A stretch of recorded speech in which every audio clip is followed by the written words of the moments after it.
Welcome back to another data release. Today we've got PPI, and we've got Tesla up 7% in the pre-market. Let's go, and let's see what happens. But we are going first to get our data release, and kind of excited. This is probably one of the last data releases that really might move markets heavily here for at least a few weeks, it seems. I mean, CPI is done, jobs are done, Fed is basically behind us now. I suppose you are going to get Fed speak. Obviously, you get all these other miscellaneous readings and reports, but it seems like a lot of the big ones are sort of behind us now, which is kind of neat. And oh, there we go. Oh, interesting. The laptop was unplugged. But anyway, so PPI comes out in about 30 seconds. And so what we want to do is watch the market's reaction. We're sitting at about 77 basis points on the Qs right now. So you're going to be looking for big green or red candle here, obviously. We have PPI final demand expected to be 0.1. And then both of the core figures, food energy trade, 0.3. And then year over year, we're looking at 2.5 on both of the numbers. Ready? Here we go. And oh, it's negative. Oh, it's really good. Negative month over month, 0 on both core figures. Oh, it's really good. Oh, this is freaking amazing. Oh, it's just very good. Initial jobless claims did just pop up, though, to 242,000, above the 225 expected. 242 is getting a little up there, but PPI final demand month over month, negative 0.2. Food energy trade, 0. Food energy, 0. Year over year PPI, 2.2. Year over year core, 2.3. Both of those were expected to be 2.5. Wow.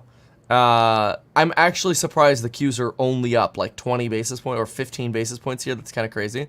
Nice green candlestick over here on Tesla, so you're at about 7.5%. You've got, looks like Microsoft's barely reacting to this. NVIDIA wants to push on this. It's kind of crazy. It's basically at 280 pre-split. Remarkable. You've got GameStop wants to move up on this a little bit as well. Bitcoin's moving up on this. Let's see here. I think we're back below the 69 line. Yeah, there you go. Bitcoin moving back up, 68.3. So yet another inflation catalyst out of the way. Let's take a look at how the good old ENF is doing. ENF, really hard to tell when there's so little action here on it. But basically, you're up 1.5. Let's see here. Then you've got... okay, what else do we have here? Yeah, the Qs actually surprisingly aren't moving that much on this. 15 basis points. But this really, I mean, think about the implications of this. This clears another hurdle of concern. How is Rick going to be able to be mad today? Let's see it. Unchanged on their comps too, minus 1/10 in November of last year. Now let's look at the year-over-year numbers, shall we? And I think sometimes these are the most important. 2.2% year-over-year headline. We're expecting a number at 2.5%, but this does match the rearview mirror, which was 2.2 and 2.2. Back to back, now 2.2 last month, just revised to up 2.3. So we have 2.3 last month, 2.2 this month. To kind of give it some context, 2.3 comp was April of last year, 2.7 was March of last year. Let's food and energy, take those out, 2.3% on a year-over-year basis, 2.4 last month, so 2.3. I want the anger. Give us the anger. Nice. We're at 2.1 in March of this year. And finally, food energy and trade, this one went up 3.2. Last look was 3.1, now revised to 3.2. So back-to-back 3.2s. Those are the highest levels since 3.4 in April of 23, almost a year, a little over a year, excuse me. The net change of this shouldn't be shocking. It seems as though investors always gravitate to some of the better news on inflation. Interest rates have moved down a bit on that. We're at 4.25 on a 10. We're at 4.29 prior. Well, yeah, bro, because the month-over-month data is great. Of course, the year-over-year, you have smaller fluctuations, little movements. But when you've got people expecting 0.1 or 0.3 and 0.3, and you get negative 0.2, 0, and 0, those are pretty good beats. Notion of higher continuing claims, higher initial claims, meaning the labor market's giving a bit. Maybe that's more where the kick came from in terms of yields and pre-opening equities. That's also fair. That 242 on that unemployment claims, that's a larger number than we've seen in a while. Continuing claims did come in about 25K higher than expected. Now, a lot to get through, but Steve, you add that all together with what we heard yesterday on the CPI, and it definitely does show an improving picture on the inflation front. Yeah, this is going to flatter, I believe, the PCE. That's the key here. What happens is they take the number from yesterday, the CPI, which was below expectations, take this number here, the PPI, and put those two together, and that gives them the Fed's preferred inflation indicator, which they do a pretty good job. My guess is we're looking at Goldman yesterday said 0.01 or 0.16.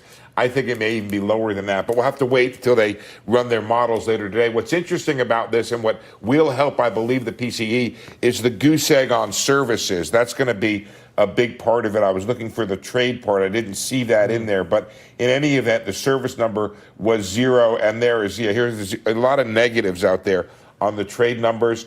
Final demand for goods was minus 0.8 on prices there. That's a big, really flattered by energy too. You get this big drop, 7.1% drop in gasoline, minus 4.8% on energy overall. And then this jobless claims number, we've been watching it creep up. We've been watching. This, by the way, is what he's talking about right here. This is the section that he's reading off. So right here you see the index for food and alcohol retailing, outpatient care, automobiles, automobile parts, apparel, footwear, and accessories advanced. However, airline services fell 4.3%. We talked about that yesterday with American Airlines. We talked about how their summer travel demand is sort of falling off a cliff. It's starting to show some tightness in that market, right? And the index for machinery, vehicle wholesaling, professional and commercial equipment wholesaling, portfolio management, and truck transportation and freight declined. You had prices for final demand transportation and warehousing that declined, which is good, 1.4%. That's great. Final demand trade services rose about 0.2 and 0.1% respectively, so pretty nominal. Final demand services did move up here about 0.6% in April, but they were unchanged in May. So that's good. It is you don't really want to see 0.6s over and over again because that implies 7.2% annual inflation. That's a lot. Prices for final demand goods fell 0.8% in May, largest decline since moving down 1.2% in October of 23. Leading that drop was, so in the non-core, was a 4.8% drop in energy prices, and prices for final demand foods edged down 0.1, and the index for final demand less food and energy advanced 0.3%, nominal. All right, so it's pretty good. It's really good, actually. I think it's great. So we are getting that cleaner inflation picture that we were hoping for.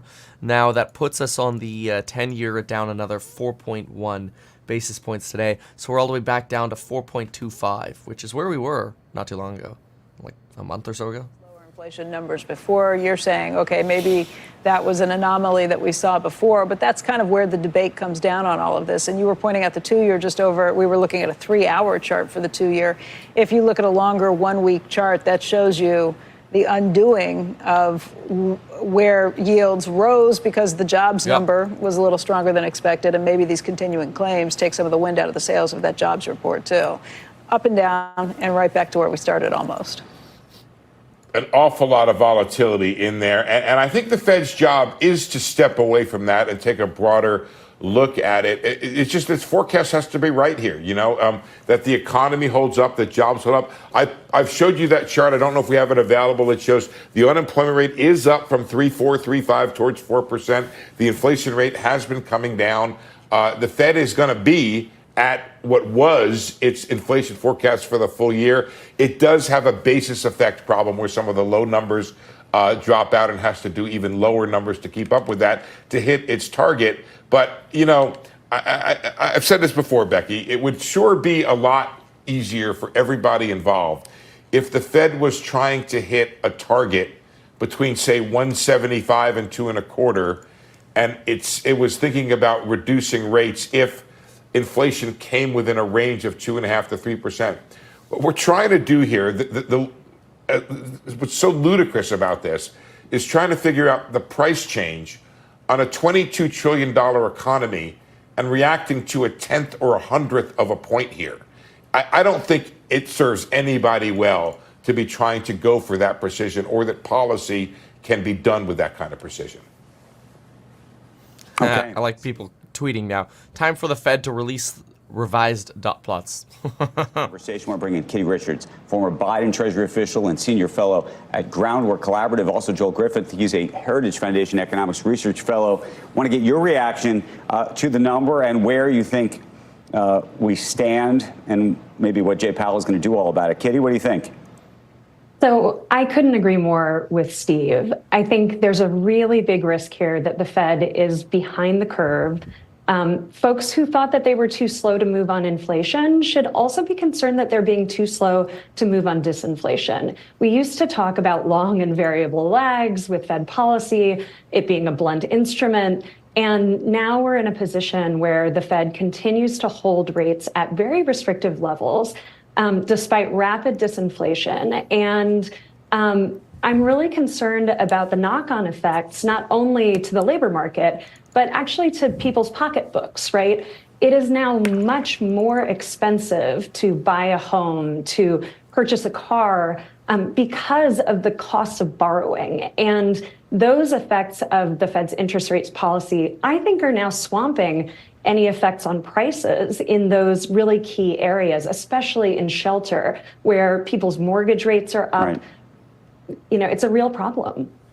Joel?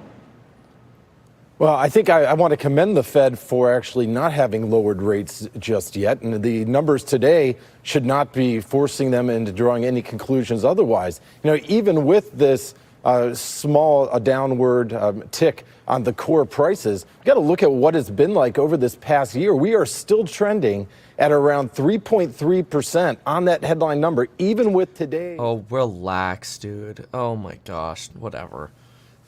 So BTC gave up its little bounce. Tesla is giving up its little PPI bounce.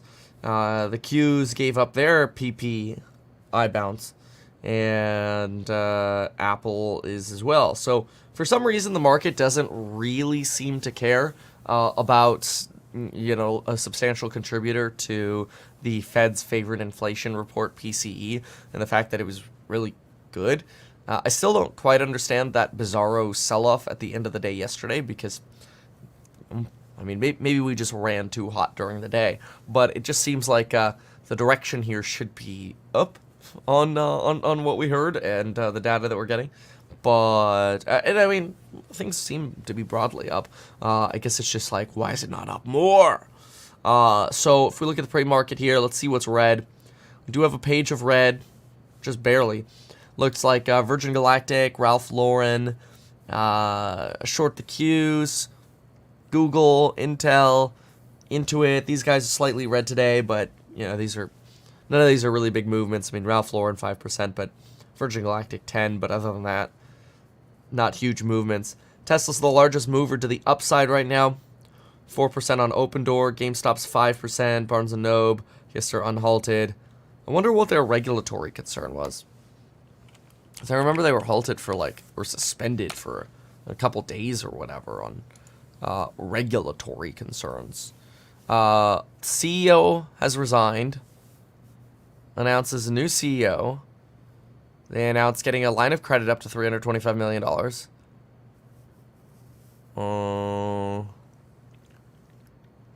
and some company reduced their stake to 7.9%.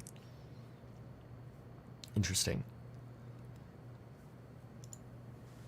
Guess they needed to go make some disclosures.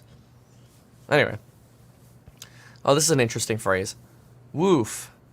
The idea that Wednesday's dot plot is already obsolete got another fillip this morning, with PPI coming in substantially lower than expected on a headline and core basis, and jobless claims unexpectedly rising much more than expected.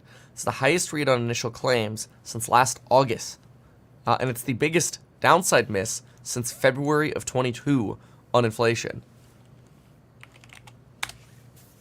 Wow. All right.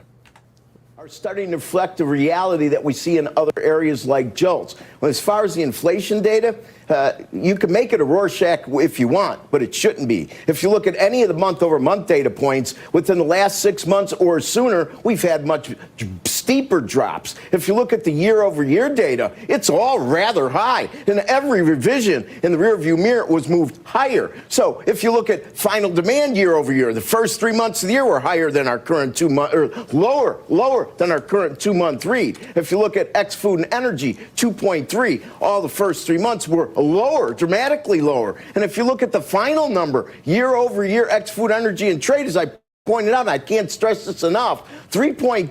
3.2 is a high number. We started out the year at 2.7. So, we could Rorschach this. There's no doubt in my mind that investors are more concerned in many ways about the potential for AI and things like your handheld and how that's dramatically going to change, or infrastructure spending, which is really driving a good chunk of the economy, which is funded on huge borrowing issues by the federal government. So you can focus on the economy, or you could focus on the Fed. If you focus on the Fed, listen, it's interesting. They have huge amounts of control. They've managed markets for decades. But in the end, pay attention to the economy. Don't take your eye off the real ball, because the Fed ultimately is going to do what the economy dictates. And all of you viewers right now see the same data the Fed does. The only difference is the asymmetric interpretation.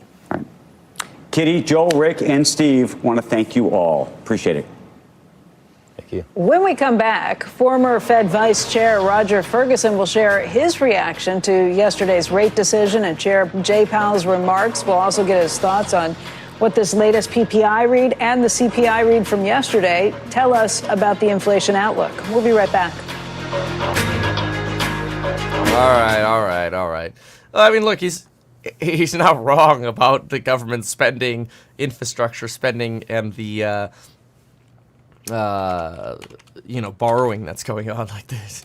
We could certainly agree that the government is going a little loony with spending, and unfortunately, it's probably not going to stop anytime soon. So, definitely true. Claims. So, continuing claims up 25K. There we go.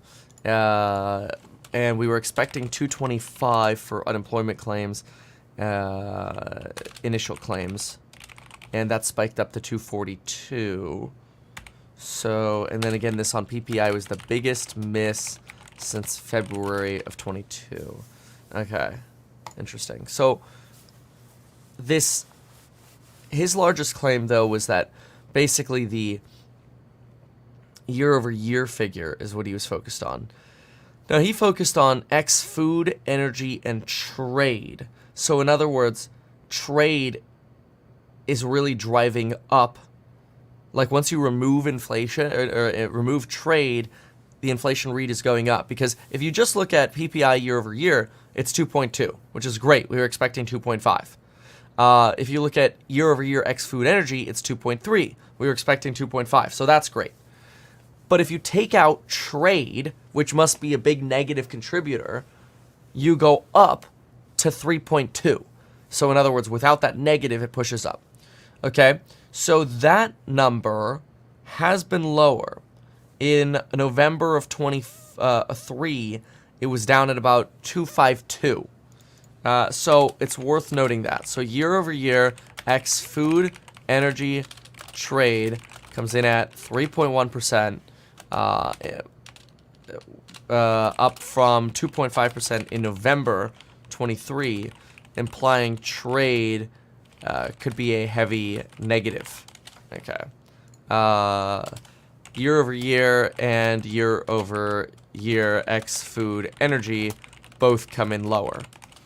And those came in, let me look at those again. Yeah, 2.2 and 2.3. 2.2% and 2.3%, respectively, versus the 2.5 for both expected. So Rick just wants to look for the one hot number. Okay, got it. And then say that everybody else is looking at the cool numbers. He's got to be so short the bond market to be complaining as much as he does. It's okay. I mean, maybe he still thinks we're going to go back to 5%. I don't know. Data and the Federal Reserve's rate decision, we want to bring in former Fed Vice Chairman Roger Ferguson. He is former president and CEO of TIAA. He's vice chairman of the Business Council, and he's a CNBC. Bro, it's Gus. We're all about to get sniped. For a very long time in terms of... Oh, I'm scared. He's a badass. Carried away, thought they were going to cut rates sooner, thought they were going to do things beyond this. But we did just get a series of data points that suggest inflation is a little weaker, and so is the jobs market, than we had expected a week ago. Does this change the trajectory at all in terms of when you see the next rate cut coming? Or the first rate cut, I should say. Not really. So first, let's listen to what the Fed itself had to say. Remember, they had the CPI number yesterday and still didn't change their forecast for perhaps one cut this year. Secondly, I think they're still clearly stating that they need to see more data in the same direction before getting comfortable. So, if there's a cut this year, I think September is the first chance for them to feel sufficiently comfortable. This incoming data, I think, sort of is another building block in the direction of getting comfort. But recognize, back at the end of last year, I think people were very comfortable, and then suddenly we had the first 3 months of this year. So I think you're going to be cautious. That's a good point. That's fair. Swing the pendulum dramatically. It moves them in a direction in which they want to go, but they're not there yet. We were talking to Steve Leisman about it, and as those PPI numbers were hitting, we did see the Fed futures for the month of September jump to 71%. The odds that we see a rate cut in September increased pretty dramatically. Does that match your estimation of what the odds are of a rate cut then? I would say the odds have gone up, but I wouldn't say 71%. I think, as always, the market is glomming onto They're at 75 cuts priced in for September now. Forward, far too, I would use the word optimistically from their standpoint. We've seen this happen many times, as you pointed out, expectations of 5 or 6 rate cuts fritter away to, 1 or 2. And so I think the odds of a September cut have gone up somewhat, but nowhere near, 70, 75%. I think that's getting way ahead of where the Fed is right now. Roger, you still see a lot of data. You talk to a lot of people through the Business Council and beyond, and I just wonder what your sense of the overall economy is right now. Look, I think the overall economy is actually pretty strong. The economy has performed reasonably well against this so-called restrictive Fed policy. Some of that has to do with what we call the wealth effect, i.e. equity markets have been, very good. Some of it has to do, frankly, with many businesses getting, greater certainty about supply chains, et cetera. I'm also seeing in some of my conversations expectations of continuing to increase wages at around 3%. So it feels to me, while there are some pockets of weakness, overall, pretty good. And calls into question exactly how restrictive monetary policy might be.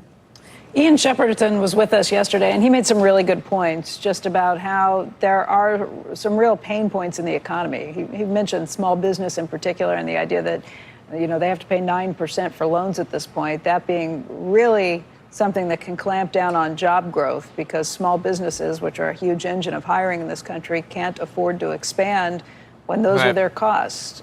Small businesses are just getting reamed right now. Reamed, creamed, and edged. That we talk to most of the time, between what Main Street is facing, Main Street businesses, and is that cause for concern, or cause for the Fed to potentially ease sooner? Well, look, part of the challenge is there are sectors that are much more interest sensitive. So, housing has always been talked about as one of those. Certainly, small enterprises as well can be. So, it is a source of some. This is a very large economy, and so the Fed has to figure out how to think about all of the factors that are driving this. So, a source of concern, certainly a source to be taken into consideration, but I don't think it's going to be definitive because there are always sectors that are doing worse and some that are doing better when the Fed is either in a tightening mode or an easing mode or just standing still. And so I think one takes it into consideration, but you shouldn't sort of overweight a particular sector because this is a very large, complicated economy, as you well know. As a former vice chairman, you know pretty well what takes place in the room. How big of a concern would moving too soon be? Just the idea of doing something and then having to undo it later, risking credibility? Oh, that'd be bad. But they wouldn't do that. I think it's a bit of a concern, frankly. First, they know their forecasts aren't as accurate as they would like. Inflation dynamics probably have changed. I think they are worried a little bit about credibility. I think there's a risk that if they cut early and markets, take off, so to speak, they will be in a position where they're having to having to raise rates not because of the underlying economy, but because of equity markets going forward. And obviously, I feel like that'll support the jobs market really quickly, though. So I guess it depends what they want more. I'm sorry, back in the Burns and early Volcker years. So I think that is absolutely part of the story here. They want to be convinced, and they've been very clear that 1 month's worth of data, maybe even 2 months worth of data, is not sufficient to drive conviction. Roger. Yeah, I like this comment here from SB, Susan Boyle. Continuation of gradual Nike swoosh. I like that. Like it a lot. Morning's biggest stock movers ahead of the opening bell. Stay tuned. You're watching Squawk Box, and this is CNBC. All right. 35-ish minutes here now until the opening. And Tesla, I mean, most stocks, Apple, Tesla, Bitcoin, the Qs, they basically didn't move at all off after PPI. No, crazy. Oh, yeah, striking. There was no food There with was no Emmanuel food, just black Macron. coffee. They can sort it out next time. Paris. They'll learn from that. Yeah, It's exactly. important, Foreign journalists come in. What do they walk away with? Hold on a They second. remember what they were fed. Didn't Alitalia used to have the most amazing food? They still do. Erita now. Fantastic menu. Didn't they go bankrupt? They did, and that's why. Probably. I'm not saying Like that's a right. fantastic We need to talk about this market. CPI. Some hater here in the chat's like, good thing I didn't pay for Kevin's financial advice. Did you realize you can't? Stackhack.com. We are not currently providing financial advice. We have no clients. You missed out. Okay, here we go. We'll follow that data, and we keep following that data. We'll follow that data into tomorrow. Coming up tomorrow, Jeff Yu of BNY Mellon will catch up with Pooja Sriram of Barclays, Morgan Stanley's Michael Zezas, and PG&E CEO Patty Pope. Looking forward to all of that. Your equity market is positive by 0.3% on the S&P. Yeah. Sammy Lee here sent me a tweet. Says that his portfolio looks like a Nike swoosh. Nice. That's great. I like to see that. That's fantastic. Good for you. Very cool. Yeah, a lot of Car for Coin did as well, right here. Me, Kevin, was right about the Nike swoosh, and damn bears sat on the sidelines in baby 5% treasuries. I like that. There's some anger in here. You see that anger? It's like anger and then, that's funny. All right. So, I have to say, a little surprised that after good PPI like this, you have pretty boring movements here. If anything, like a lot of these were starting to go lower than where we were after this excellent PPI set, which is surprising. Some people are saying Weeble or that's not anger, that's passion. That's funny. People were saying Weeble versus Robinhood. Robinhood makes things very, very easy. I personally feel like I have a little bit more control on the sort of a desktop. app. I even bounce between the PC version and this Mac version, and I personally I really sort of like being able to quickly, I don't know, with my PC I play the lines, so I'll set, you know, buy limits that are over here and sell limits that are over here, and then I can sort of adjust them pretty easily. This is pretty nice. This is Weeble. And then obviously on the Mac, this one's a little further away, this computer. I have to lean forward like Roaring Kitty, so I usually don't really trade on that one. I use that more to watch. And then I have another Weeble computer running Weeble. I can't really show right now. It's not plugged in. But basically, I just have a 4 chart up, and so I put 4 stocks that I'm watching up. So like right now, I have Bitcoin, Apple, Nvidia, and Tesla all zoomed in. And that way, if there's some like weird movement out of the corner of my eye, I can kind of see that quickly, and it just reminds me to take a glance at those a little closer. So, I like that. If you want to try it, they are a sponsor of the channel. metkevin.com/Weeble. You can get up to, I don't know, like $3,000 in free stocks if you sign up with the link. It's a promotion they have. Whether you actually get that much, I have no idea. It's probably I don't know how many people do, but it's some range that they give you of like free stock usually. Coinbase is doing the same thing now. metkevin.com/Coinbase, also paid promotion. They're giving $200 for an account at sign up. And then I wish I had something to pitch StreamYard, because they're really great. They always let me. People wonder like, how do you stream on YouTube, Twitch, and X at the same time? All through StreamYard. metkevin.com/StreamYard. They're pretty good. They give me this mug too, which I actually really like because it's big. I like big things. Yeah. All right. So let's hop on over to the Bizzles. 137. Make sure you join us tomorrow. Squawk on the Street begins. Oh, they're just doing their outro to get Jim Cramer in. That's boring. All right. So yeah, what's interesting is everything is pretty consistent here. I think it's just you have a very low volume. I mean, look at how low volume was here on QQQ pre-PPI. You got a little bit of a weakness on PPI. Like, how much did you get? The minute after PPI, you got 43,000 shares traded. And that's like 10 mil, right? 43, a little less. It's like 8 and a bit. 474. Oh, no. I can't do math today. How did I screw that up that badly? Anyway, that's like 20.8. See, it's too early. Sorry, $20.3 million. Okay, fine.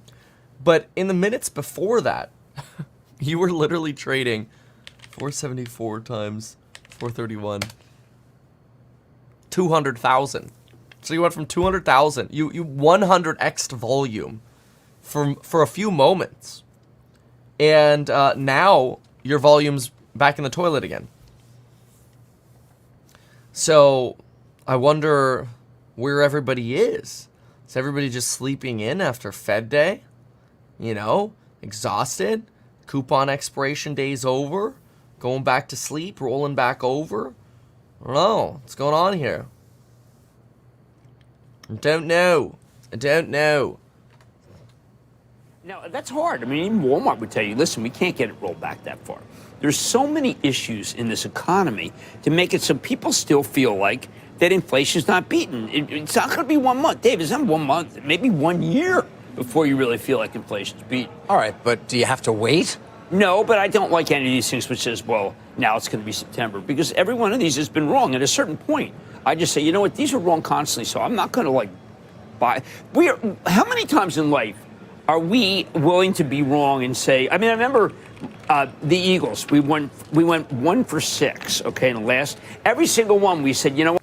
Boring. I feel like I gotta say that every day. Consumers are dealing with over 20% up in prices. SoFi, this is how they advertise SoFi. You just send Liz Young around to start talking to finance bros. As the year drags on, the question becomes, When does cooler data become too cool, and what will the Fed do as a response? Well, in which industry groups is it not great news for? I mean, yesterday we were talking to David Rosenberg. Of course, he's a noted bear. But he says, look in the beige books over the past year, and you'll see that pricing power is declining, right? Corporations are having tougher times raising prices. Where do you see the pain from this? Well, raising prices, that is true. It is true that it's tougher to pass through the pricing increases that have occurred because everybody knows that the story is inflation has come down, or at least the growth of inflation has come down. So those pricing pass-throughs that benefited companies through much of 2023 because it grew the top line. So it grew revenue because prices were being increased by passing them through to consumers. That has slowed down quite a bit. So now it's a matter of, can companies manage their operating margin with revenues that are no longer benefiting from those pass-throughs? And that's going to go to companies that are well capitalized. It's going to go to companies that have a strong competitive position. And it does make things more competitive in certain industries. As inflation falls in the goods sectors first, it's been more difficult for those companies to pass it through. So companies that are very goods intensive. We've still seen quite a bit of sticky services inflation. Now, I don't think that companies are going to be able to pass that through as easily, but there is still pricing pressure on the upside in some of those services components. All right, hang on a second, Liz, because I do want to talk more with you about the consumer. I think you have a great perspective on the consumer from SoFi, but right now I want to get in a little deeper to the economic data. More signs of slowing inflation here in the U.S. The producer prices, PPI, decline. Yeah, we already covered that. I'll rehash this. Somebody's asking me about the RSI on Nvidia on the month chart. Let's take a look. It's a beautiful chart if you're long. Still long Nvidia. I'm starting to get pretty nervous. I have a pretty strong thesis that AI server demand is going to, if it hasn't already, roll over basically and be a lot smaller than people expected. And once that happens, pricing for compute goes down, and then the ROI goes way up. Or sorry, the break-even period goes way up for buying chips at high prices. So your first indicator is compute prices coming down for renting data center GPUs, and then people will delay buying chips. We've already seen that with Tesla and Amazon, and then your year-over-year growth will start to falter, and then the rich valuation that you get falters because now your PEG ratio goes extreme on a forward 4-year. So that's really interesting. But anyway, yeah, I mean, from a technical basis, it's crazy, basically, where we sit right now, just because you're right. I mean, the relative strength has been remarkable. So what are we sitting at here? 80. Let me see where we are today. On a month, 87.5. That's remarkable. What about on the week? You're at 83. On the day, you're at 75, 76. Wow. Yeah, usually over 70 is overbought. But where does that put Tesla right now? On the day, you're at 51. On the month, you're at 44. On the week, you're at 45. Yeah. All right. Interesting. Somebody else says, is Google a buy before earnings? I don't know. I mean, I know Google's broken out recently. I'm not opposed. I'm a big user of Google myself. Whether it's Google Drive or Google Chat, Gmail. I think they've got some great products, probably some of the best. Yeah, I prefer them in many regards over Microsoft. But Microsoft just prints money. But yeah, I don't think I could bet against Google. Like, I wouldn't go short Google. I don't know. Where's Sarah? Yeah, no kidding. So, are we waiting for Tesla to break 190 or not? That was a bit. Well, I think it's too soon to tell with pre-market movements. Pre-market movements are. I mean, let me phrase it this way. Yesterday, Apple started the day negative. Watch this. So, yesterday, Apple was right here. You started the day negative, under where you closed yesterday. So you started the day negative. I bought call options within like the first 15 minutes. Excuse me. Oh my goodness. And then the rest of the day, it was just like straight up with the exception of the end of the day. So kind of remarkable. But it's just a tell, in my opinion, that pre-market isn't always your best indicator. Because I do think a 6.6% movement here isn't really what matters. I think what matters is the trend that you're going to begin over the next 2 months. So, yeah. Something I'm watching. Yeah. When's the next coupon code coming in? If they already, I think they may have already changed the pricing last night. If you go to meetkevin.com and if you get fed the version that still has dot plot, it means they haven't changed it just yet. Sometimes they keep a version open for a little bit longer just because like people send emails at like 11:50 p.m. and they're like, "Oh, can you still get me in for this pricing?" And I was like, "All right," you know. So yeah, you can check. But give some. I guess we can give some shout outs here really quickly, and then let's get back into what's going on here. Ankur, Kwang, Benjamin, Rajesh, Deepak. Well, all these names just bought within the last like 30 minutes here. So, welcome aboard. And so it looks like it didn't change just yet. Again, that's not super unusual, but it'll change early this morning here. Probably right when the team gets in. Anyway, okay, so where were we? Liz Young again? I'm getting a little bored. We'll try for a moment, and then we're gonna go look at what suits are saying. Your clients, I mean, Gen Z. They're still very young, but they haven't been getting promotions. I think in the last year, it was only 2.1% of respondents to a survey said they'd gotten promotions, and it had been higher, like 2.5%. This year, we've seen the least promotions for the entire workforce in at least 5 years. So even though, people got jobs, they're not quitting and they're not getting raises, or at least the salaried workers aren't getting promotions. Well, the quitting part of the equation is really just getting back into balance with where we were pre-pandemic. And we know that we had this very, very tight labor market after the pandemic where there weren't nearly enough workers to fill. Okay. This is interesting. Thanks, Max. Did we suddenly get a peek at reality? The number of Americans applying for jobless benefits for the first time, space, surged last week to 242, up from 229 and well above the 225 expected. Right, this increase over here. This is a weakening that you want to be very cautious of. It looks like in this case, see, at the end of last year, we had a jump in non-seasonally adjusted claims right around December, January. Just your sort of typical post-Black Friday kind of layoffs. But here, you're now getting seasonal and non-seasonal rising. Now, you did see that in 2023, but you're seeing it happen again now. And where's the California talk? Notably, this surge is very similar to what we saw last year. Oh, interesting.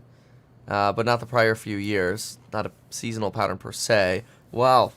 Not seasonally adjusted job losses. Look at California. Oh, that's just not even fair. That's a big fat number over there from California. Although I realize it's also the biggest state, but it's probably has something to do with, yeah, did Newsom's $20 fast food minimum wage bill start to hurt? Oh, the clown is sad. Yes, probably just a coincidence. Well, yeah, I mean, I think it's obvious. Like, do people, is there anybody who actually believes that if you raise the minimum wage, some people aren't going to lose their job? Like this whole like, oh, we need a livable wage thing. It's like, well, the market pays you for the value you provide. And if the value you provide is worth less than a livable wage, then you get paid less than a livable wage. And so then you live at home with family or friends, and you bootstrap until you can provide value that exceeds the level of income that you need. Until that point, if the government comes in and forces that, then people are going to lose jobs.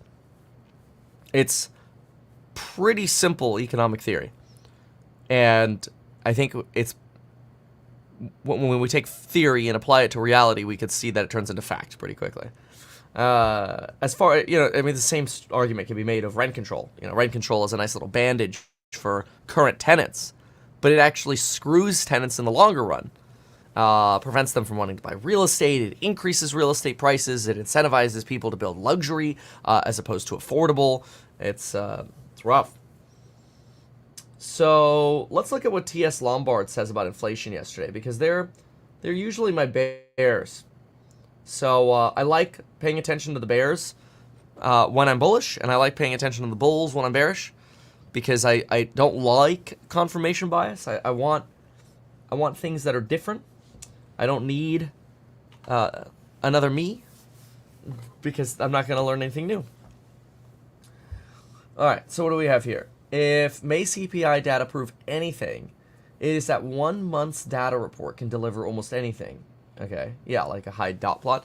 Nevertheless, the telltales from the real yield curve and the Taylor rule both say the Fed should cut now, or at least confirm forward rates if a recession is to be avoided later this year. Wow, hop to cutting, they say.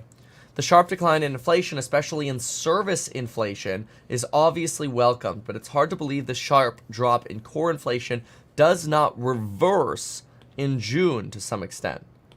Why you gotta be so fussy? Especially with the pace of hiring strong. Well, did just get unemployment claims that ticked up here a little bit. It's not great. Jobs heavily affect services pricing. That's why they're making that correlation. Even if this 1 month drop is overstated versus reality, 3.5% core, which seems increasingly like the new plateau, pushes the Fed to drop rates by at least 50 basis points this year. That would, if you drop 50 basis points, you're basically at 4.75 to 5. So that gives you a premium at 3.5 core of only 1.5 above that. I think they're trying to be about 2.5 above that, but okay. Inflation's gap to the funds rate has widened and may adjust the Taylor rule. Sure. If one sees a negative real yield curve as a recessionary omen, I do. The Fed should cut sooner rather than later. Right. Well, that omen has been an omen for like 2 years now. My work found that the PCE deflated curve is a more consistent predictor of a downturn. Fed funds deflated by PCE. It's sort of its rise. This is interesting. Fed funds deflated by core PCE. 10-year tips. I don't really know. I would like if they had a little bit more of an explanation on their analysis here, but they don't. But anyway, it sounds like T.S. Lombard is starting to get a little nervous about a recession later this year, and that we should have cuts now. But it's just not anywhere close to the signals. If they wanted to cut in June, they would have started planting the seeds now. They haven't done any of that. Ads. Okay. So that's boring. What's not boring is, I'm pretty sure Nvidia is still rising here. Look at this. It just keeps going. It's good. It's going to be at 1,300 here in a moment. Kind of remarkable. Historically, how quickly have unemployment numbers risen when the data started trending up? Oh, yeah. At least from memory, it's typically very, very fast. Like, by the time initial claims peak, the recession's basically already, like the worst is already in. Unemployment claims. In fact, I think when unemployment claims peak is typically a great time to buy equities, because you just create a lot of pain. So look here, for example. See, look, unemployment claims peaked at the end of the 75 recession, the middle of the 70s recession, towards the end of the 80 recession, basically at the end or right after the 82 recession, at the end of the 91 recession, at the end of the 01 dot-com bubble was sort of the bottom, and the recession was considered to be in 01, although stock market didn't really bottom. Oh, that's interesting. That might be the one that doesn't align so well, because the stock market didn't really bottom until the end of 2002 and beginning of 2003, which would have been right here, this peak in unemployment claims. So it's almost like you had two waves of unemployment claims there. And then you can see how unemployment claims peaked out in like March of 2009. That was the bottom of the stock market. So kind of interesting.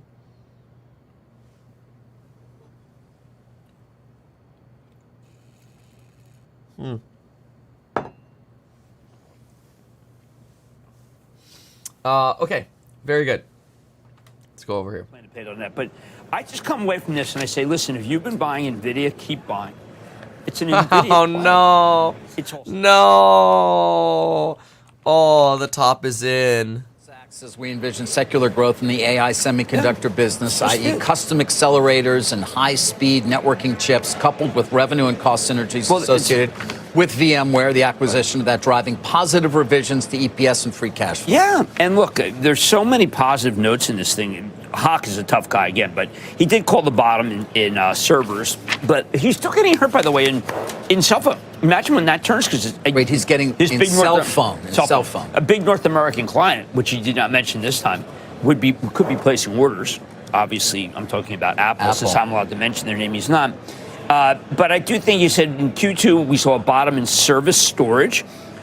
Wow, this thing is going to exceed a $700 billion. It's going toward $800 billion. Yeah. Market value, it was below 7, right. But it's going to be up, obviously, as you see, 14%. So what you got to do is just look at the plumbing. This is a plumbing story. It's a plumbing story. It's Arista Networks, Broadcom, Web. You could also argue that obviously there's a moment here where NVIDIA is, when they question whether, someone asked whether NVIDIA is going to compete against them, and Hawk says absolutely not.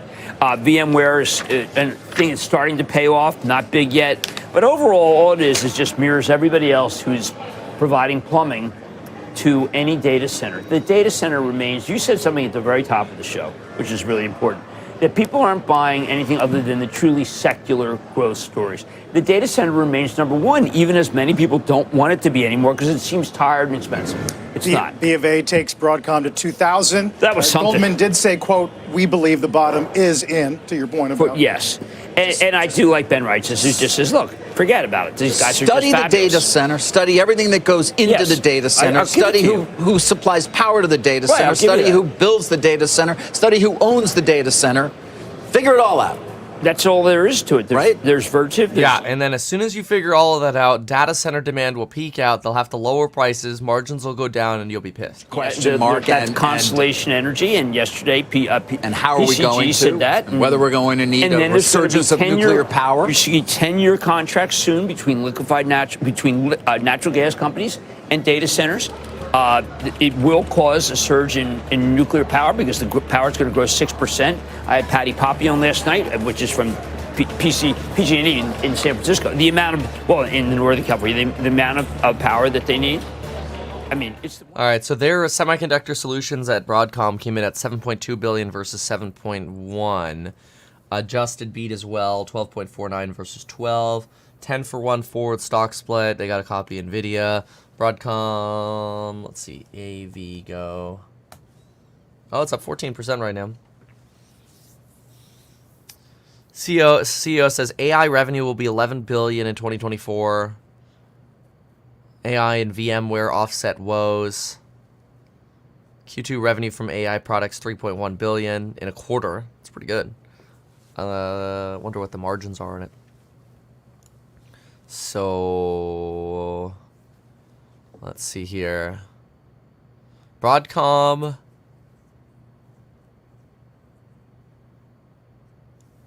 April low. Did they sell off in April? I mean, a lot of things sold off in April. Oh, well, it's mostly been trading sideways here in the last few months. Okay. Tesla's been on the downtrend.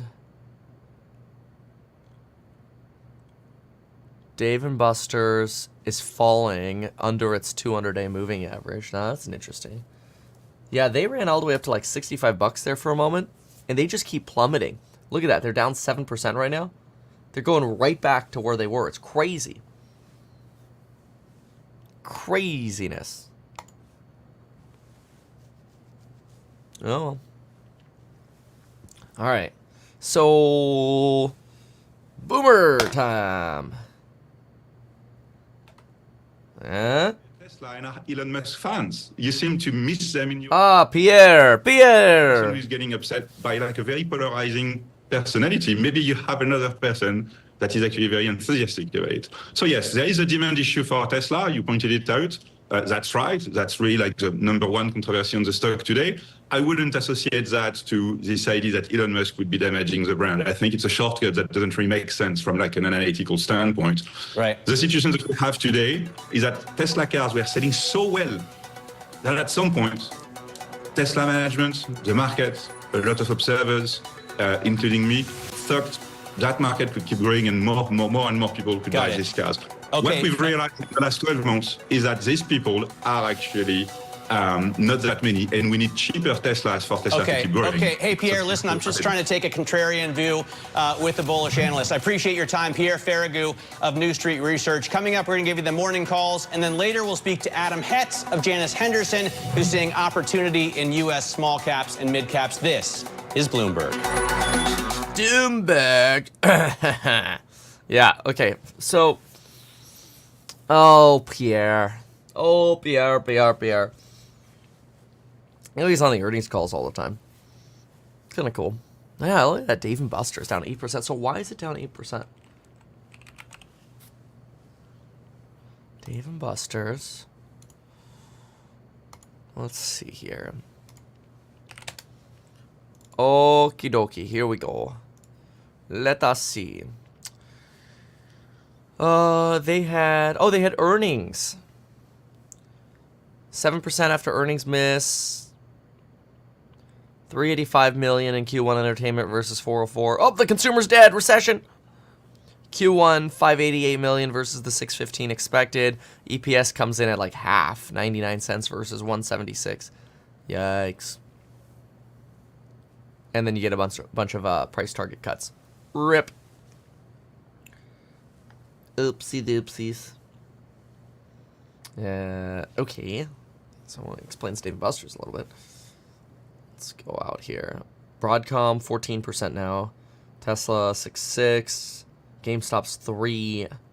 Mid-range down to 26. I always like watching what's going on with Kitty's options, too. So, if you didn't know, you could just press this white number. And then it takes the option and shows you the option price. So, yeah. It's probably going to diamond hand those. That's what he did last time, at least. BTC rising to about almost 68 now. Nice. Tesla's only at 6.5. What is this nonsense? We need more of a movement. A little sell down into the open. 4 minutes to go. Where are we on the techs? Let's see here. Got a lot over here. Let's see here. So, a lot of sideways consolidation. Kind of gross. 188 is going to put us up to about here. Next stop, 221. We got to break out of that 190. Be nice. It's going to happen today or not? What does everybody think? Is it going to happen today?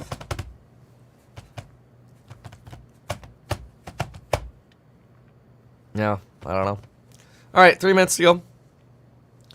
We've got we got to get some jazz going again. We gotta make sure we got the pump music. We gotta make sure we got what else do we need? How about we pump it up? Oh, we need our countdown music too. Yes, let's give it a little test. Oh yeah. Okay, very good. So, yeah, I mean, theoretically, the market should be pretty bullish today. I mean, the earnings from Broadcom are pushing Nvidia up. You've got Apple's almost up 1% now in the pre-market. I think the Apple rally continues. You've got, Bitcoin sending bullish signals. You've got great news out of, Tesla here.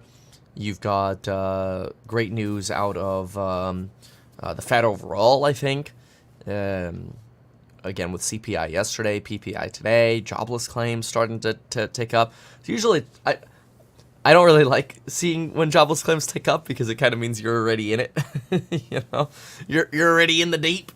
So, anyway, book a limo? No thanks. I don't want to book a limo. I don't want to drive anywhere. How about that? Let's go over here. And inflation is getting more under control. If you like what the Fed said the second day, so to speak, then you might be interested in this incredibly good upgrade by Bank of America. This is a sell to a buy for Kimberly-Clark. Brian Spillane, he was right to not like the stock for a long time. It is now playing catch up. It's taking share. Raw costs are going down. But Michael Shue, Mike Shue, I had him on the show. And I thought he was incredibly impressive about this next level plan. Yeah. They've gotten rid of a lot of the underperformers. And this is one of the safer stocks out. Boring. All right, everyone. Who's ready for the market open?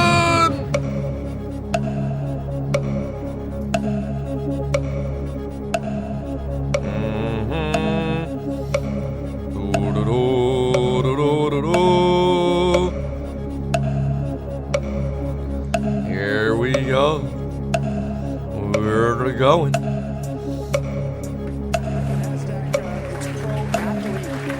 Good luck, everyone, today. Jim, we got above 5,400 Here we go. yesterday, the 600-point milestone so far this year. Yeah, look, I was listening to Frank Holland's show this morning. And again, Frank's right to ask everybody, is it too narrow? Is it too narrow? But as David said, you're starting to get these companies that are 700, 800 billion, 100 billion. David, when you add 100 billion a day on your stock, it doesn't matter narrow, broad. It starts losing significance. It's just that these are the stocks that are in control of the market. I mean, Broadcom, It is up $200 today. And that, 10-for-1 split, people like that, but the business is better than expected. And I just can sit there and say, until this market broadens out to include J. Jill and Wendy's, I don't know what am I supposed to do. Until it broadens out, until I start seeing major movements in Starbucks, I don't know what I'm supposed to do here. Forget the broaden out. The companies that aren't doing, stocks aren't doing well, or companies that aren't doing well. If the macro's going the Fed's way, why wouldn't it broaden out? The B of A today, the pay and trade will be cyclical. Well, I think because the reason why it doesn't broaden out is because each day there's something that happens to another group that's very negative. Like, we're still trying to figure out what the heck happened to J.P. Morgan, okay? Yeah. Or we have pricing for Medicaid that's different in given states that people are looking at for the drug business, and IRA for the drug business. A lot of sectors are challenged, David, and tech's not challenged. But a lot of sectors. No, you point that out. Yesterday we were trying to figure out J.P. Morgan. Tech is about to be challenged when the good old rolls over. Oh, people realize, the AI isn't that big of a deal. Don't get me wrong, I've got a lot of exposure to AI and AI chips. I'm just saying, I want to be very cautious that once the rollover starts, I'm jumping ship real fast. Anyway, I had a bunch of calls going into PPI this morning, so I just had to close those suckers out and send a little alert that I closed those calls. Because they were total degenerate call. I had $100,000 of call options going into PPI this morning. Picked up 46K on a P&L here for the day. So I'll take it. I will say I was expecting more. I know that sounds weird. It's like, this isn't good enough. It's a big win, 50% in 24 hours on 100K or 46%. Whatever. It's a good thing. But I'm surprised that with such good PPI numbers, it wasn't better. That's all I'm saying. Anyway. So, okay, good. So, yeah, let's go back to listening here for a moment. I mean, look, if doubling of its current percentage. I have Adobe tonight. There are a lot of people who feel that the contest is not Canva versus Adobe, not the lower end versus Adobe. They feel that it's if you get a full suite of NVIDIA products, why do you need Adobe? Why do you need Salesforce? Why do you need Workday? And I want to look. I think Adobe is just the absolute gold standard. I think this stuff is unbelievable. But I'm just giving you the wrap, which is that if NVIDIA is really worth all those companies, you add them all up, you're going to get to a level that comes to another trillion. Steve Eisman on Squawk today talking about whether hardware eats software in a sense. I thought that was a great analysis that enterprise software has had a run since 2010. And now this has been my wrap. You know, I've been the anti-enterprise software. You have. Yes, I've been listening. Yeah. I have.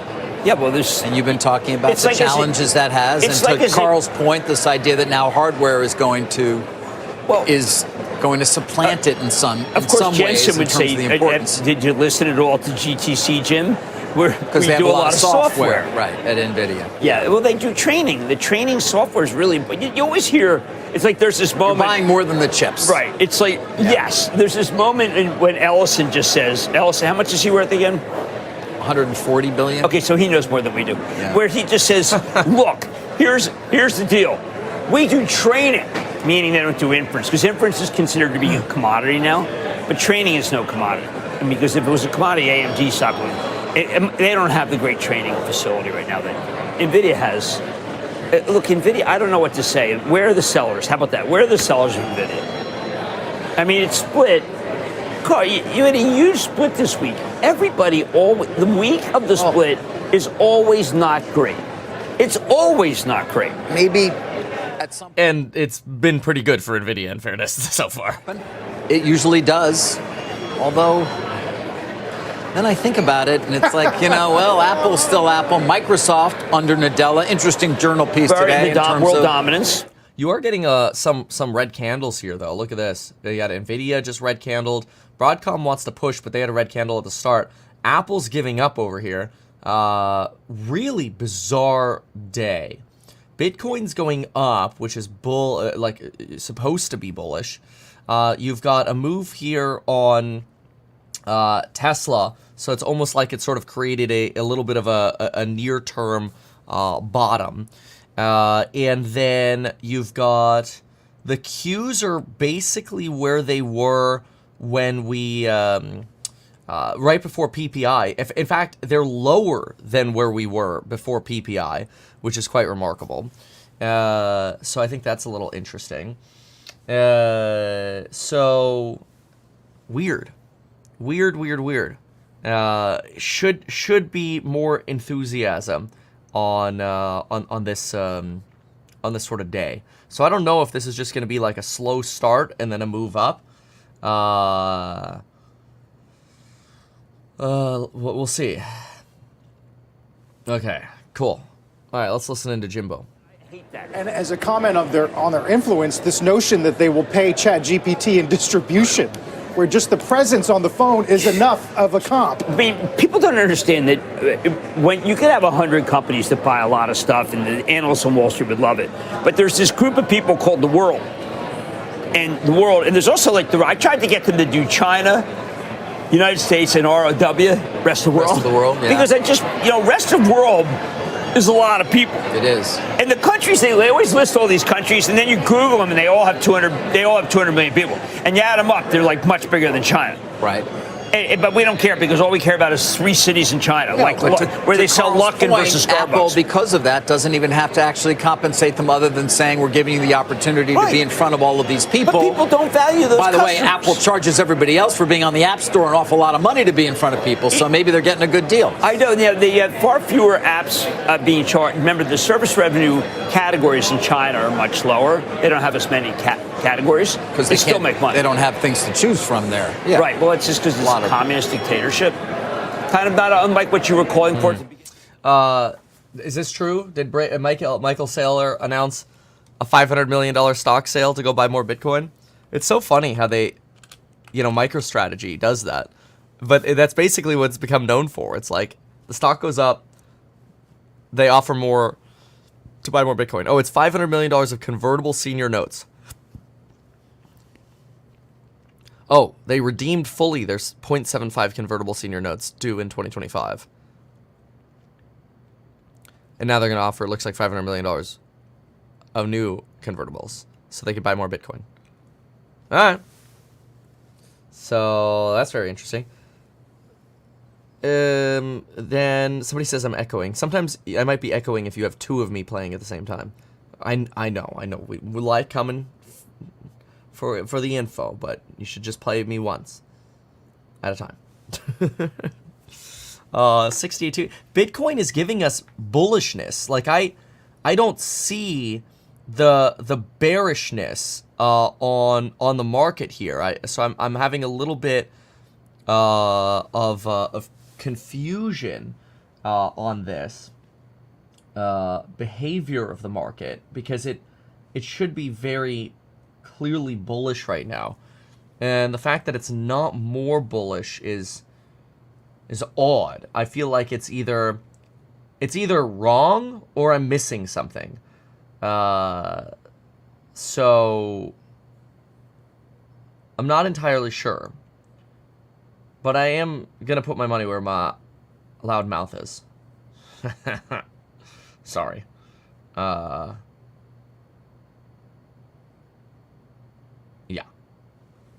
Anyway, okay. So, do the Doomers have anyone interesting on? Let's see if they do. Lingering drivers of some economic strength and reacceleration. So we do think investors need to tap into the data there and stay tuned into that, even if there is some near-term volatility in the top-line market levels. I see that, and I keep going back to the World Bank assessment of the U.S. economy and the global economy, raising their estimates for both this year. On the other hand, we got today initial jobless claims a tick higher than we were looking for at 242,000. That's also higher than the previous week. Continuing claims also ticked higher than they were last year and higher than we were looking for. And then, of course, we got the household survey last month saying that unemployment ticked up to 4% even, and a loss of 400,000 jobs there. Does the labor market worry you at all? Cracks in the labor market?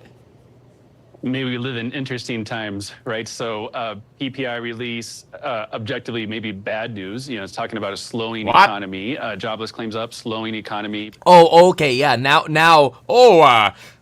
Inflation came in low. That's bad news. This is like your classic bear right here.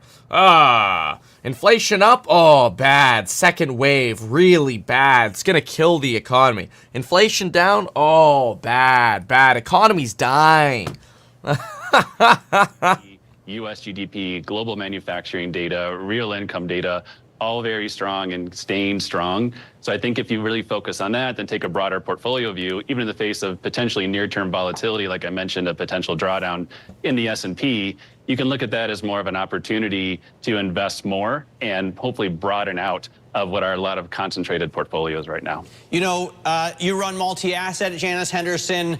Lou Wang at Bloomberg News wrote a great story about the bear market in diversification a couple of days ago. And I keep thinking about this because, we've been trained that diversity is the safe way to invest.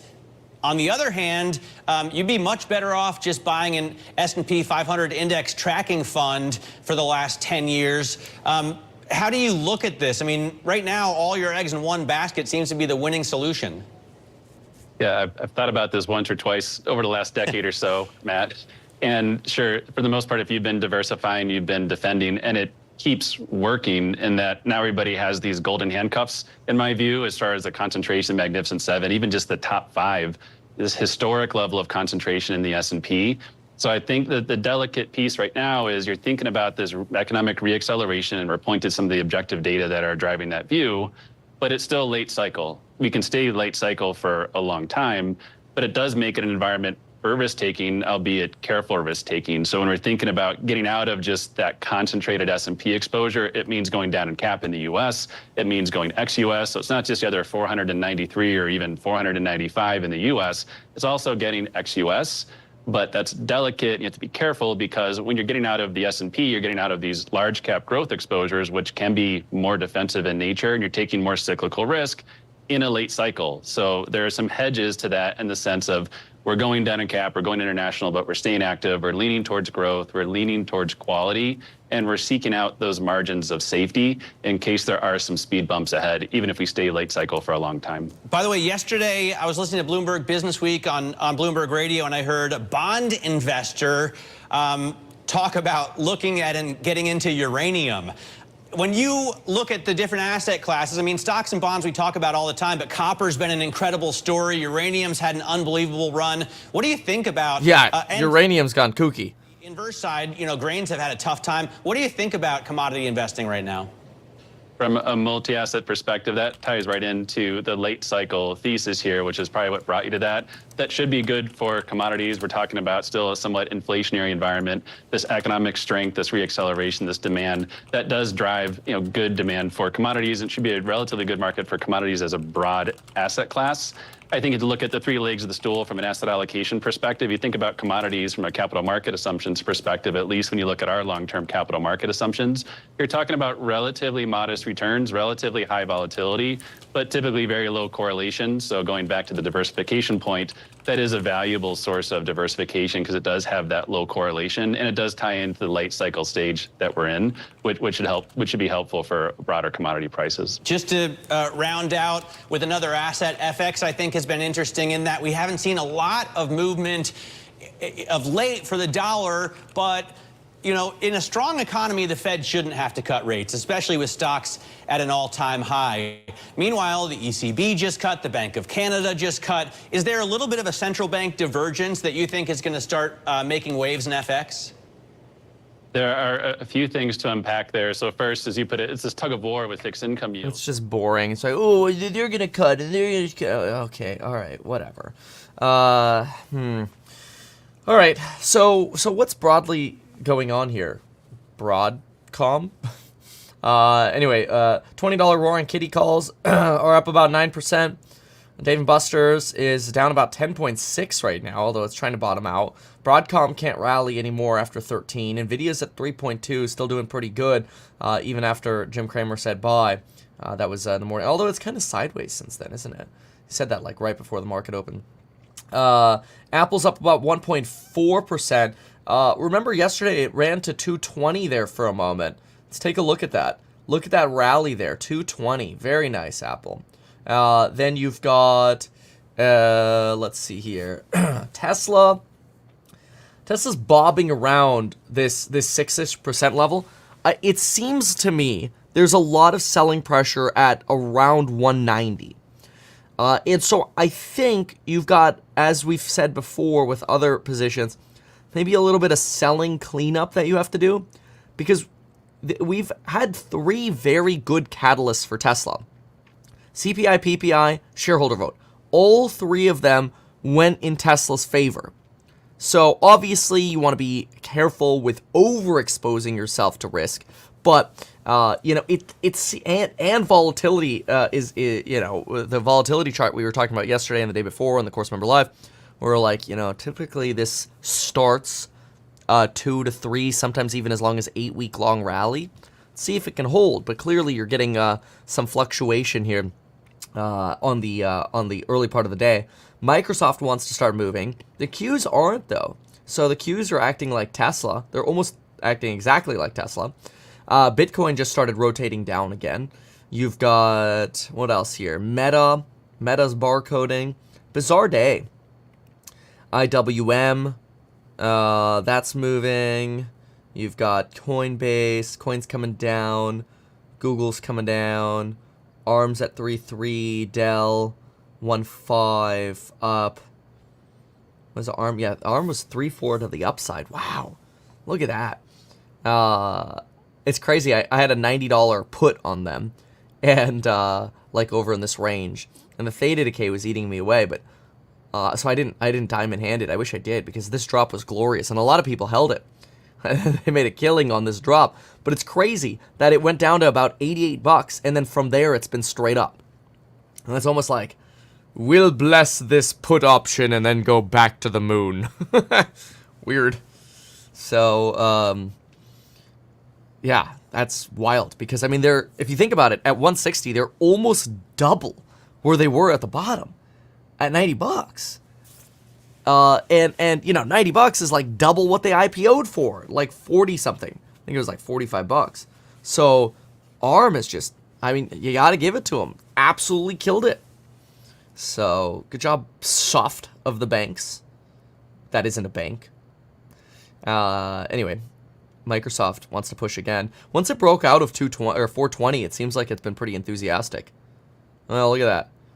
That's what was it? 428 was a pretty good ceiling. Reject, failed breakout, boom. The Qs are finally rising. A little bit. 81 bips. Come on. Let's go. We got to move here. I'm being a little slow today. I guess the market is giving you plenty of time to go load up on degenerate call options. Not financial advice. You could lose 100% of your money. I always say, like, just don't trade with money. You're not okay seeing just evaporate. Anyway. All right. So, let's see here. What about... we go over here.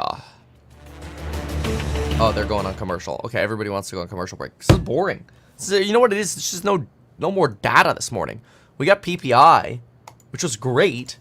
The market doesn't seem to understand how great it actually is. The bond market does. The bond market was down, what, 4 basis points this morning? Let me see it. Oh, wow. The 10-year's only down 1.8 basis points right now. Why? How do you get jobs data that's not good and weak PPI and the 10-year's only down 1.8 to 4.277? Weird. This is like a really weird, slow, like reaction to data here. What is going on? I don't know. See, like Enphase should be green on this. It's an interest rate sensitive play. It's not. Looks like GameStop must be moving. I see that call moving. Yeah, GameStop's trying to move up. Tesla's pushing back to 7%. Let's go. Bitcoin's stabilizing around 68. Qs are moving up. Not because of Meta, though. I think it's because of Microsoft. Oh, and Apple. MSFT, Apple.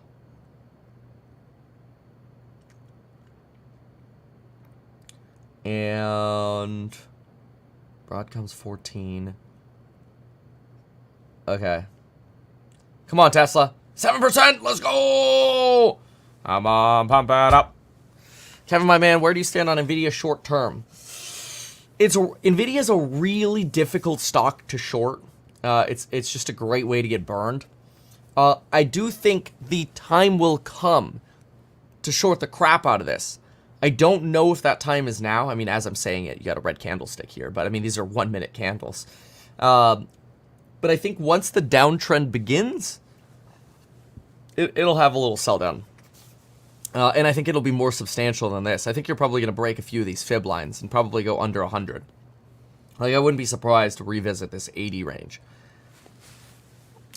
Mostly just because I think AI demand is way overstated right now.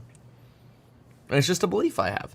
And I'm starting to see data that AI servers are becoming substantially more available at lower prices, which is a sign of waning demand.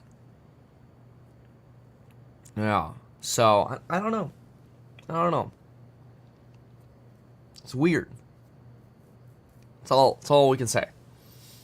So, that makes me a little bearish on NVIDIA. And the problem, I think, is, you know, if NVIDIA falls, it's going to take a lot of the AI plays with it. You know, it'll take Super Microcomputer with it. It'll take ARM to some extent. It'll take Dell, almost certainly. Vertiv, you know, like a lot of these like accessory businesses or ancillary businesses, I should say, or derivative businesses, whatever. I think they're all going to get smoked once Nvidia turns. And then all of a sudden the companies with like actual AI will do well. So Tesla will do well, I think. Apple, Microsoft, obviously, you know, they've got a great build-in of AI. And those that can't figure out how to integrate AI well, you know, Palantir should be part of that. Like Salesforce, which has been a little sluggish at integrating AI, well, they'll suffer even more. So the toughie is like, you can't really just look at Nvidia now and be like, I'm gonna short it now because I feel like it, because it's like, okay, well, it could go up another 10%, you know, and then you paper hand, and then you have less capital available to short it when the downtrend begins. So it's almost kind of like you have to wait for it to actually start falling. Oh.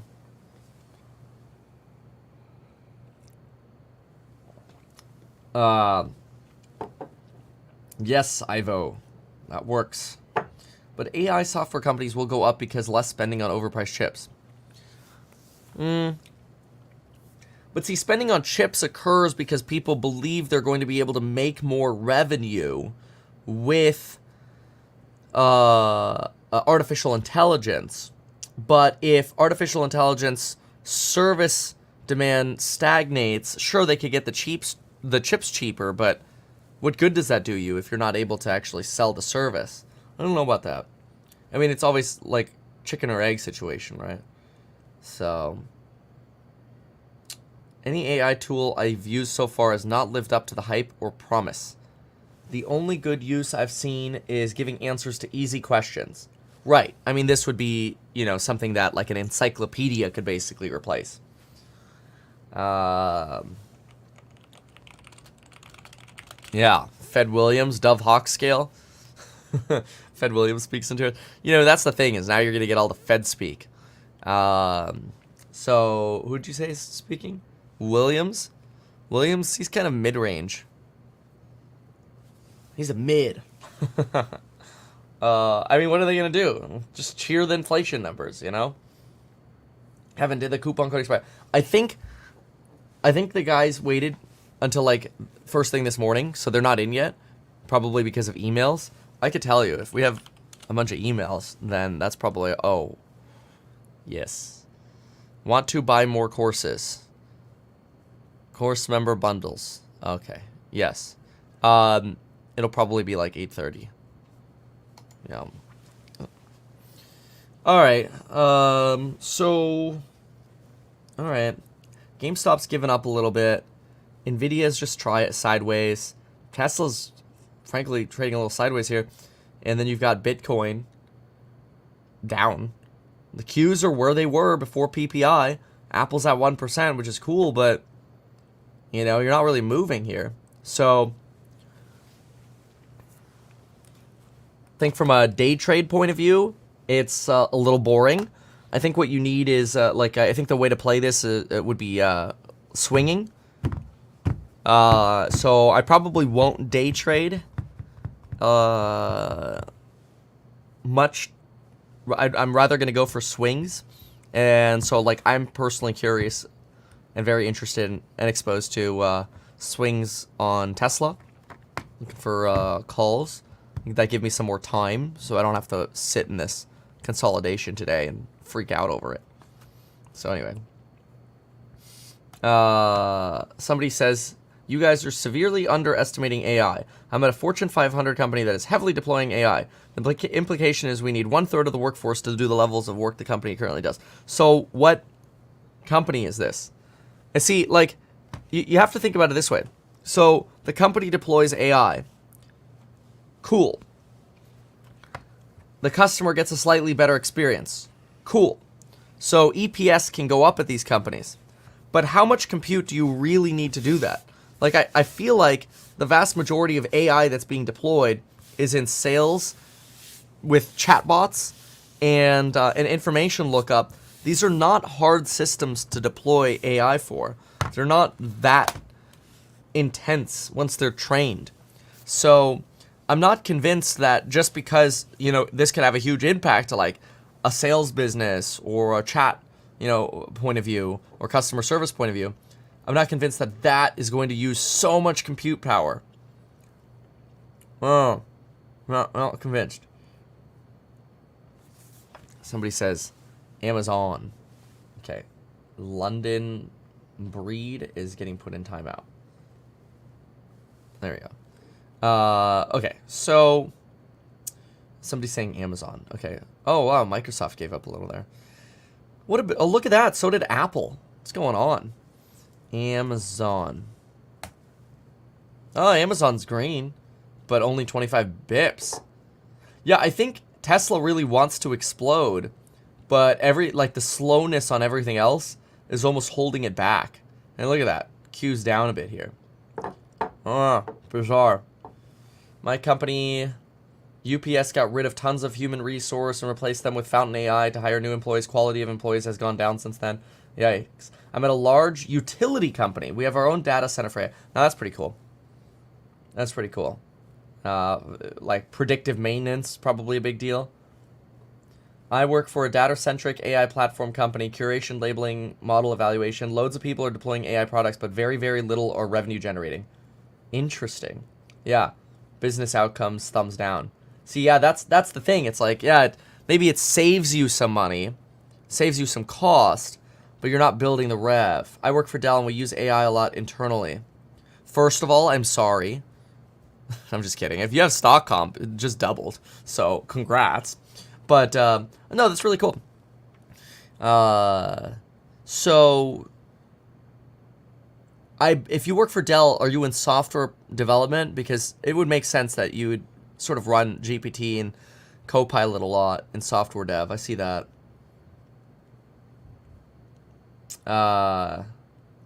Anyway. All right, I'm gonna push the button. Even though I'm a licensed financial advisor, real estate broker, and becoming a stockbroker, this video is neither personalized financial advice nor real estate advice for you. It is not tax, legal, or otherwise personalized advice tailored to you. This video provides generalized perspective, information, and commentary. Any third-party content I show should not be deemed endorsed by me. This video is not and shall never be deemed reasonably sufficient information for the purpose of evaluating a security or investment decision. Any links or promoted products are either paid affiliations or products or services which we may benefit from. I personally operate and actively manage ETF and hold long positions in various securities, potentially including those mentioned in this video. However, I have no relationship to any issuers other than HouseHack, nor am I presently acting as a market maker. McKay just texted me, and it's like 54 or whatever. Slammed with emails, huge emails, overwhelmed with emails at the end of the shareholder meeting. Yeah, please spare me. I don't know if you're joking. I mean, I did go in there and I saw a lot of emails. Is it starting to pop? Not Apple. It's really just Tesla right now. Wow. Amazon's trying to. What a mess. There we go. Here come the cues. All right, I gotta go. We'll see y'all soon. Somebody says, I work for Nutrien. Use AI in all our facilities. CrowdStrike has started to integrate AI. Stop it. Everybody says they're integrating AI. All right. I gotta go. We'll see you soon. Bye.